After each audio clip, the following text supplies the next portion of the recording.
Unless there's any other questions. Richard, let's get you set up. Okay. I'm ready. I'll pass the card around. Any of you that would like to at least check out my website or something like that. About 12 years ago, I wrote this book. I just updated it this year called Fast Track Your Job Search, and it was sort of a supporting document for the coaching I've been doing for the last 17 years. So I wrote it as the replacement for What Color is Your Parachute. Anybody who objectively looks at that book can see it's outdated and really not very useful. Pass the book around if somebody wants to thumb through it. There's a chapter, the second chapter in the book is about self-limiting beliefs. And I'm going to touch on that here in a minute about older, I almost said older worker, which is not a thing you're supposed to say, experienced workers and what their self-limiting beliefs might be. And those of you that you want to have more of, you can look at the job description and you can look for keywords and you can put in keywords and you can put in company names that are in the industry and you can, do things like that that allow you to potentially get through the applicant tracking system and get through the first firewall protection of the company of the barbarians at the gate that they're trying to keep from getting in the gate. I really, if you spend maybe 10% of jobs are found that way, and as you go up to higher levels, less and less and less jobs are found that way. So maybe at executive level, I tend to work with people in the $150,000 to $300,000 range, typically, although I would do work sometimes with lower and higher. And in that range, the odds of getting a job through applying online are very close to zero, maybe 2%. So I don't like the game at all. Yeah. Thank you for your questions. I appreciate it. So I'm sure I'm over my time. But, oh, okay, thanks. Any last questions? I would encourage you to stay away from the internet except for research, certainly not apply for jobs. And I'd encourage you to not spend too many hours rewriting your resume, especially if you combine those two.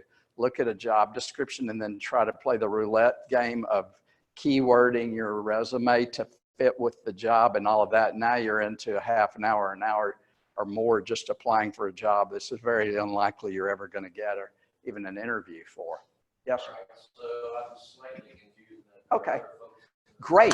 I'm glad you're confused. That'll help bring out a good discussion. There are other folks in this town that I've seen. I don't know if it was at RUMC or CP, but other networking options that provide, right? That say the opposite of what you just said. And they all agree don't spend too much time on the job boards and things like that, but it's not necessary people.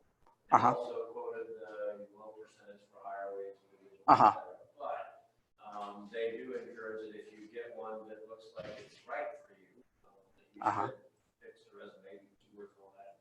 You gotta have your best shot at getting something that if you don't have that networking ability within that particular. Yeah. So I would say if you look at 10 or 15 jobs and one of those 10 or 15 looks like a really good fit for you, it wouldn't hurt to apply for it.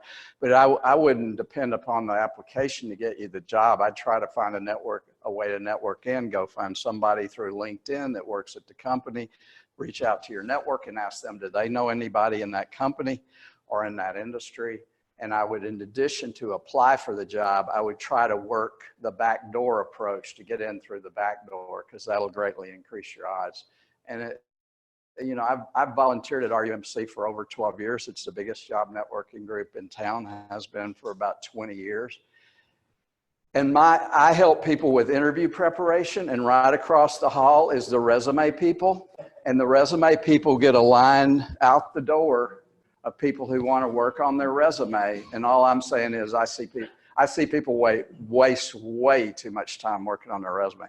I've had clients get a job without ever giving the employer a resume.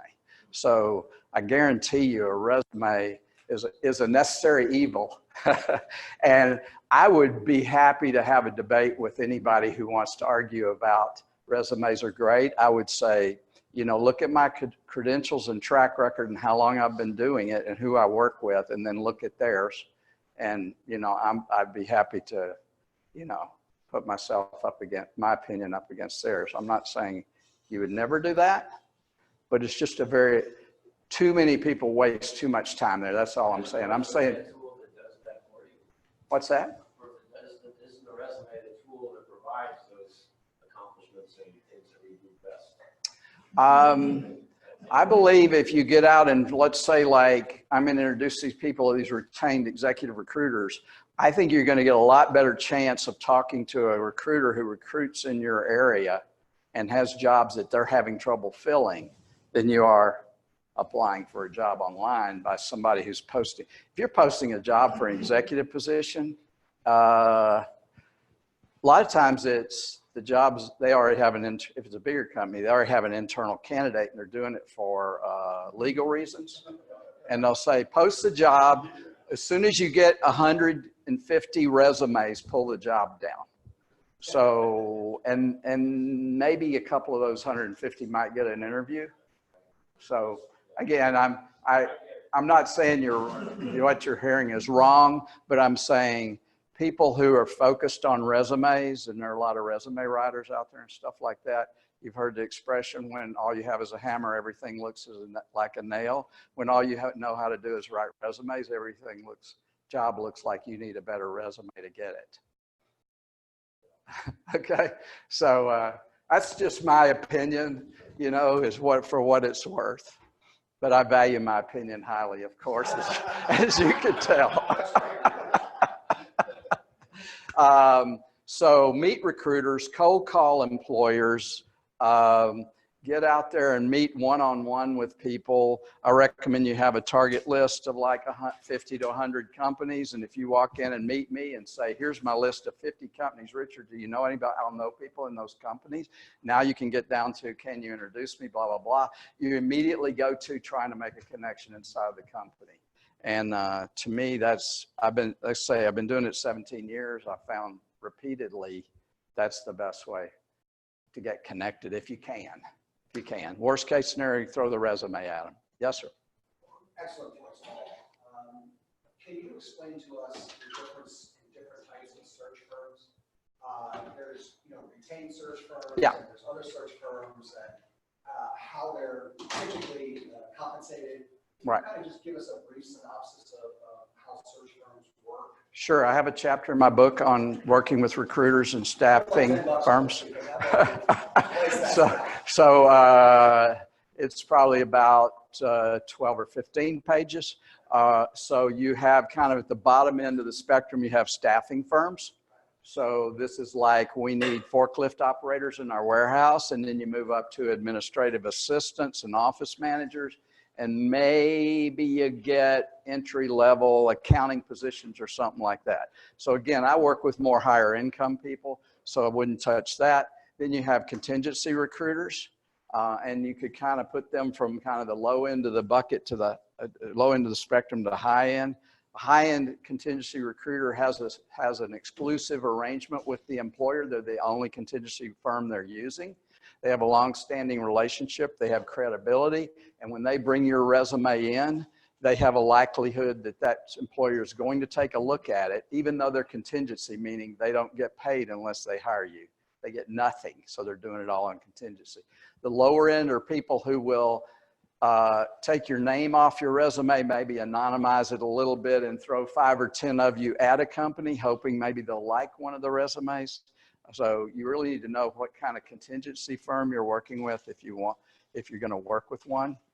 And then the next, strata, the higher end would be retained search firms, where they're getting paid upfront, a third of their fee for engagement as the typical, and they're going to get 25, 30 or more % of your first year's wages. So if you're looking at a $300,000 job, this is a $40,000 or $50,000 search for them.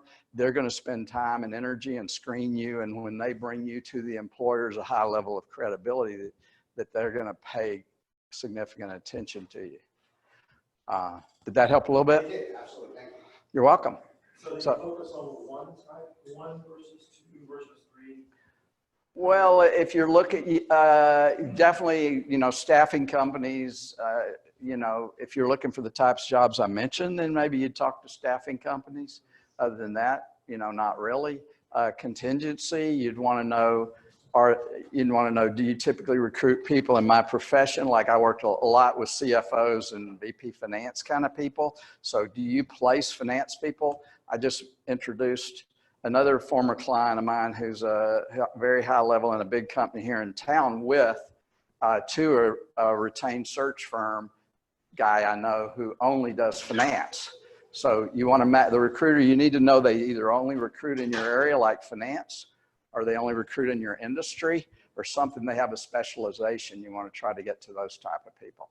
Do you have to sign the contract with them, or is it just if they're representing you guys, are you locked to the one firm to represent? Is it like a real estate agent? You know, Oh, I see what you're asking. In contingency, it gets really tricky. So I wouldn't talk to too many contingency firms at the same time, because they may be throwing your resume at the same company, multiples of them, and that gets really nasty. But with retained, you know, if Jim works predominantly in food and restaurant and other things like that, then maybe you might be talking to Jim and you know where he's working. And then maybe you have somebody on the West Coast and you really want to relocate to West Coast. He's not going to know West Coast jobs as much as that person on the West Coast. And maybe you're also interested in manufacturing. You work with somebody who manufactures food, then I maybe find a recruiter, executive recruiter that more focuses on that. So I think you can work with multiple recruiters. I wouldn't tend to, especially on retained, I wouldn't tend to work with multiple retained recruiters that either do the same industry sector or geography or things like that in general. What do you think about that, since you are one? Well,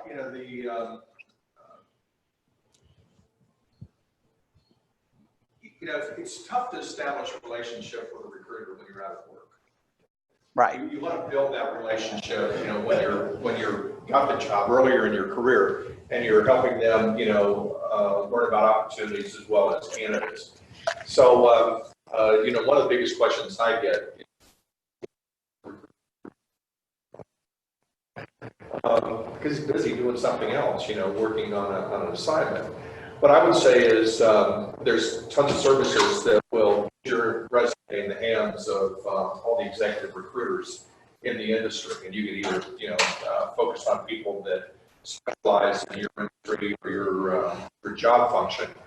And believe me, when they get your resume, if they have an assignment that matches your credentials, they'll be in touch with you.